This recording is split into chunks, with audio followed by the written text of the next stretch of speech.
All right, so you sit down to play a game of chess. Those first few moves, man, they can feel like everything, right? They can set you up for a brilliant win or a painful loss. But for so many of us, the opening is just a huge source of anxiety, and it really boils down to one big question.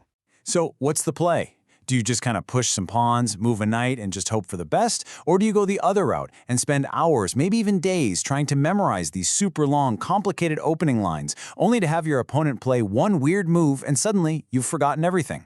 It's a classic problem. But what if I told you that you don't have to do either of those things? What if there's a better way? A way that's all about true understanding, not just blind memorization. And that right there is what we're going to get into. We are going to break down 5 fundamental, golden rules of chess openings. These are principles so powerful, so timeless, they'll guide you to a great position almost every single time, no matter what your opponent throws at you. So, here's the game plan. We're going to cover controlling the center, getting your pieces into the game, being super efficient with your moves, keeping your king safe, and showing a little patience with your most powerful piece. Sounds simple enough, right? Let's do it. All right, rule number 1. And honestly, this might be the most important one of all. Control the center. I want you to think of the chessboard like it's a battlefield. The center, that's the high ground. You want it. So what is the center? We're talking about these 4 key squares right in the middle. Everything, and I mean everything, in the game revolves around them. If you can plant your pawns and your pieces here, you're not just moving pieces around. You're staking a claim. You're saying, I control this game. And this right here shows you exactly why that's so critical. Just look at the difference. A piece in the middle has maximum freedom, right? It can go in any direction, it attacks more squares, and it really cramps your opponent's style. But a piece stuck on the side, it's totally boxed in. It has way less influence, it's almost ignorable. The lesson here is crystal clear. Fight for the center from move 1. Okay, so you're fighting for the center. Great. What's next? Well, now it's time to build up some momentum. Our next 2 rules are all about getting your army off the back rank and into the fight, and doing it fast and smart. Think about it. Your pieces sitting on that back rank, they're basically useless. The whole point of the opening is to develop them, to get your knights and bishops out into the game where they can do something.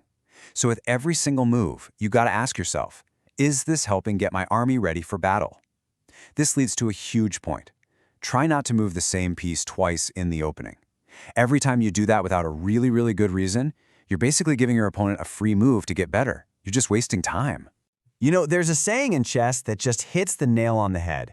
Tempo, which is really just a fancy word for time or turns, is like gold in the opening. You just can't afford to waste it. Every move has to count. All right, let's recap. We're controlling the center, we're getting our pieces out fast. Now we need to think a little more long-term. And that means 2 things: safety for your most important piece and patience with your most powerful one. And this is where our last 2 rules come into play. Number 4, castle early. It is such an amazing move. In one turn, you get your king into a safe little fortress and you get your rook into the game. It's a 2-for-1 deal. And then there's rule 5. Be patient with your queen. It is so tempting to bring her out on move 2 and try to checkmate your opponent. That's a classic beginner trap. All that happens is your opponent uses their little pieces to chase your queen around the board, and while you're busy saving her, they're developing their entire army. And hey, this isn't just some friendly advice. Look at the best players on the planet, grandmasters. They almost always get their king castled and safe within the first 10 moves. They know a simple truth. You can't launch a good attack if your own king is sitting out in the open. A safe king is a winning king. Okay, enough theory. We've got our 5 rules. So what does this actually look like in a real game? Let's put all the pieces together and see it in action. So watch this. White kicks things off with e4. Boom, that's rule 1, fighting for the center. Then an f3. That's rule 2, developing a knight towards that central high ground. Next up, bc4, getting another piece, the bishop, into the action. And what's the logical next step? You got it, castling. That's rule 4, getting that king nice and safe. And just look at that. In only 4 moves, you've got this beautiful, powerful position. You're controlling the center, your pieces are developed, your king is safe, and notice what we didn't do. No piece was moved twice. The queen is still waiting patiently on the back rank. This isn't just random moves. This is development with a purpose.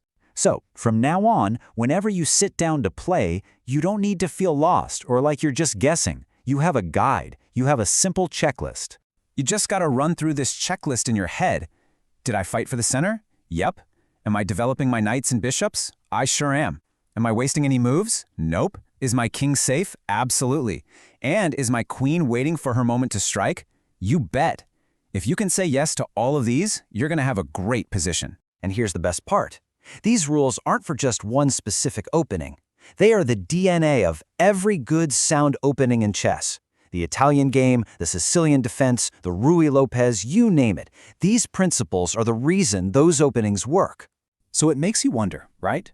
What if getting better at chess isn't about cramming your head with more and more information?